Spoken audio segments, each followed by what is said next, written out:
ក៏គង់ស្ថិតក្នុងចិត្តខ្ញុំជាឋានសួគ៌សុខភិរមសែនសានសុខុមដែលខ្ញុំស្នេហាទេសភាពទាំងឡាយផ្សព្វផ្សាយគុណធីគឺជាគ្រឿងអលង្ការមករចនាសម្រស់កងកងស្រមៃដូចថិតនាឋានកែណនារីភូមិឋានបវរតុបតែងលំអដូចងៅពេលពងទំលើកបាល់ទូកសែនសំ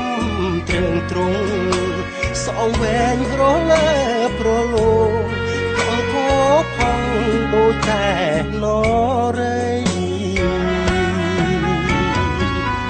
ជាប់ចិត្តគយគុណអរុនរៀងរះ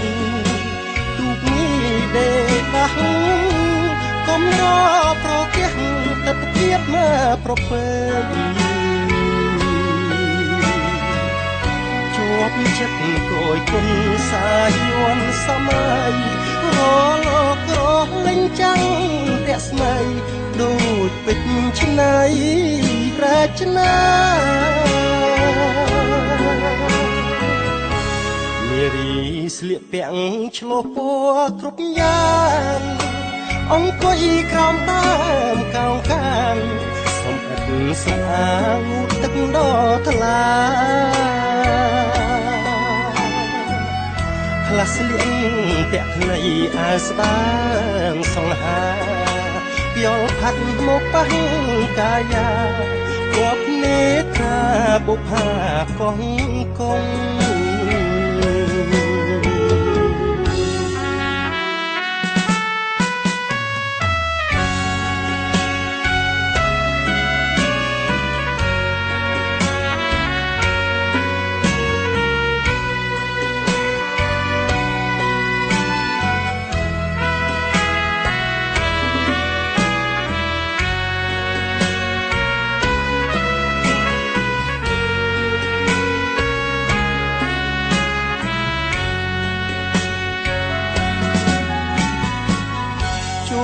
ចិត្តគយគុណ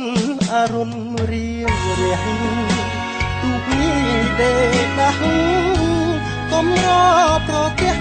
ទិដ្ឋភាពមកប្រពៃ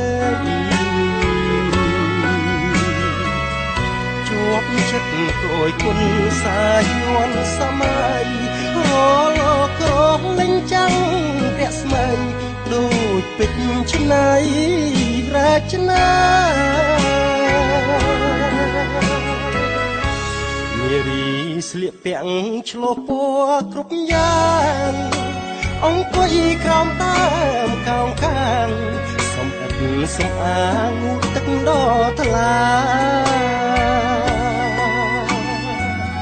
ខ្លះស្លៀកពាក់ខ្លីអាវស្បាងសង្ហាយល់ផាត់មកប៉ះកាយា